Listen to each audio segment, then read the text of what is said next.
Viva Melhor. Dica da nutricionista. Conosco a nutricionista Franciele Calef, tudo bem? Tudo bem, Fernanda? Franciele, qual é a dica que você traz na segunda-feira, justamente para o pessoal aproveitar aí o restante da semana e controlar a alimentação, né? Sim, já poder colocar tudo em prática também. É isso aí. Fernanda, hoje a gente vai falar um pouco sobre a alimentação detox, que é aquela alimentação que faz a detoxificação do organismo, a limpeza dele. Certo. Conta pra gente então que alimentação é essa que interessa pra todo mundo. Sim, esse é um processo natural, na verdade, que ocorre no nosso organismo, então que é o processo de limpeza, né? Tem 2 órgãos principais envolvidos nesse processo, que é o fígado e o intestino. Então são 2 órgãos que a gente tem que ter sempre íntegros, né? Em perfeita condição para que eles realmente façam essa detoxificação. Essa limpeza, ela favorece a limpeza de todas as toxinas que a gente ingere diariamente, né? Seja pelo ar poluído, pela ingestão de tóxicos, aqueles tóxicos de alimentos, de agrotóxicos, de produtos industrializados, conservantes. Então, tudo hoje em dia faz com que a gente tenha essa ingestão de tóxicos. Alguns principais sintomas do organismo que indicam que o nosso organismo está intoxicado é a presença de aftas, mau hálito, a língua esbranquiçada, enjoo, dor no estômago, arroto ou má digestão após as refeições, aquela sensação de empachamento, né? Então, de distensão gástrica após a refeição também, gases, dor de cabeça frequente, diarreia, intestino preso, fadiga, né? Cansaço, irritação. Então, se muitos desses sintomas estão presentes, quer dizer que a gente já não tem um processo de detoxificação tão ativo assim. Tem que tomar alguns cuidados. Quer dizer, o próprio organismo já avisa a gente que alguma coisa não está correta, então a gente é que tem que ir decifrando. Sim, e se preocupar também com isso, né? Porque começam esses probleminhas, mas a intoxicação do organismo pode levar a problemas muito sérios, né? Então começa com o intestino preso, começa com uma dor de cabeça.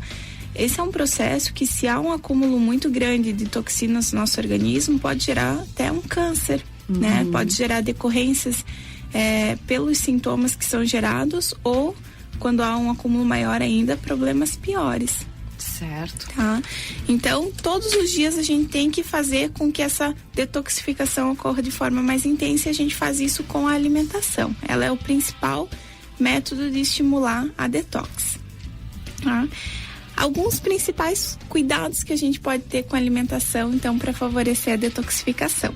Primeiro, diminuir o consumo de tóxicos, né? Então, são eles que trazem todos esses malefícios.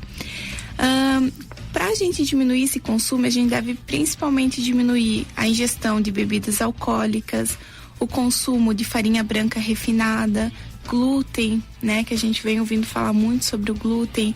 Ele é uma proteína de difícil digestibilidade, então se a pessoa não tem um sistema gastrointestinal íntegro, tem consequências pela má digestão do glúten.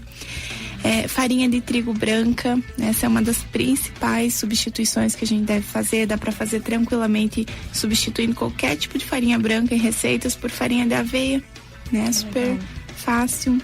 Açúcar branco, mel, adoçantes que são de altíssimo índice glicêmico, refrigerante, suco industrializado, ou a ingestão, né, de bebida gaseificada, água com gás substituindo a água natural, que é o que mais faz a limpeza do nosso organismo.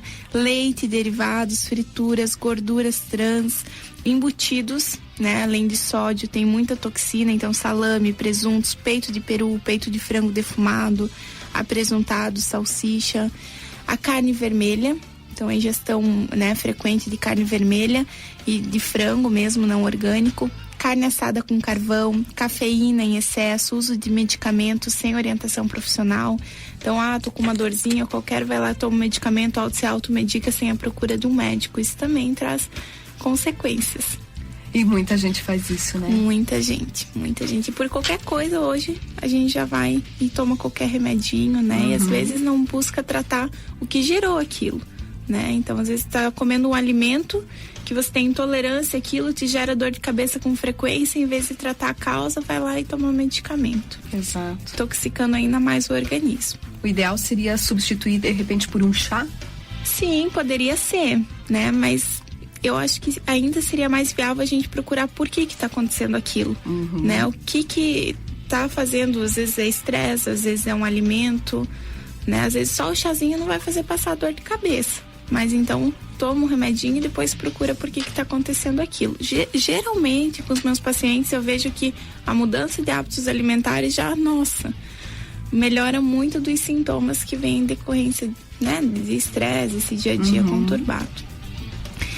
Um segundo passo para a gente estimular a detoxificação é fazer uma alimentação à base de alimentos naturais, né? Uma alimentação simples, então à base de alimentos integrais, cereais integrais, de frutas, hortaliças, tubérculos, então batata salsa, batata doce, mandioca, sucos detoxificantes, o famoso suco verde detox, ele é bem legal, chás, gorduras boas, temperos naturais, peixes, ovos, produtos orgânicos, sempre que a gente puder dar preferência ao alimento orgânico, com certeza ele vai ter muito mais nutrientes e não vai ter as toxinas, o agrotóxico.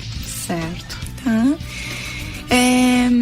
Sobre o suco detox, aproveitando, o suco verde ele é um suco muito legal para a gente incluir todos os dias, então ele é uma forma a mais de estimular essa detoxificação.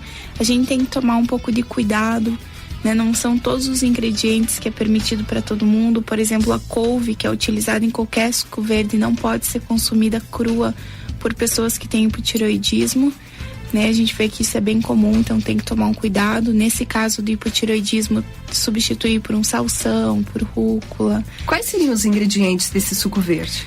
A couve seria o principal, né? Então, só substituindo para as pessoas que têm o hipotireoidismo. Junto com ela, geralmente a gente pode pôr outra verdura, então uma cenoura, pode pôr brotos, que são super detox, uma fruta, kiwi, laranja ou abacaxi, e fibra. Então, sempre colocar uma fibra junto, uma semente de chia, de linhaça, um pouquinho de biomassa de banana verde, que hoje está bem alta, é super legal, ou então aveia. Então, é a combinação de um vegetal, principalmente os verdes, né, que tem mais essas substâncias detox, uma fruta e uma fibra. E são coisas que a gente vê cada vez mais nos mercados, né? Como essas sementes que você fala, de linhaça, de chia, são muito comuns, né? Há algum tempo atrás era bem difícil encontrar. Sim, verdade. Hoje já encontra com facilidade. A maioria da população está consumindo e está mais aberto a isso, está conhecendo os benefícios e vendo na prática que realmente acontece, né? Então é bem importante. E um terceiro cuidado é com a hidratação do organismo, né? A água é o básico da nutrição e é uma das orientações que mais tem efeito. Então, ingerir bastante água pura, água natural, água fresca, né? Que isso vai cuidar da detoxificação, da limpeza, da hidratação do corpo, tá? Então, ingerir em média para cada pessoa em torno de 35 ml por quilo de peso. Isso dá em torno de 1 a 1,5 litro de água pura por dia, né? Então, fora isso, a gente toma chás, toma suco, mas a água natural é bem importante. Legal. Então, de preferência, sem gás, né? Aquela água sem gás. Fica aí a dica, então. E mesmo no inverno, né, Franciele? Sim, mesmo no inverno. No inverno, nosso organismo precisa de todos esses cuidados, com certeza, né? E ainda mais. Legal. Tá. Seria isso hoje, então? Isso Essas mesmo. as dicas. Interessantíssimo. Fica aí, então, a dica para você que está almoçando agora, para você que está a fim de adotar uma dieta mais balanceada, uma nutrição mais saudável, né? As dicas da nossa nutricionista Franciele Calef. Franci, muito obrigada. Obrigada, Fernanda. Um grande abraço.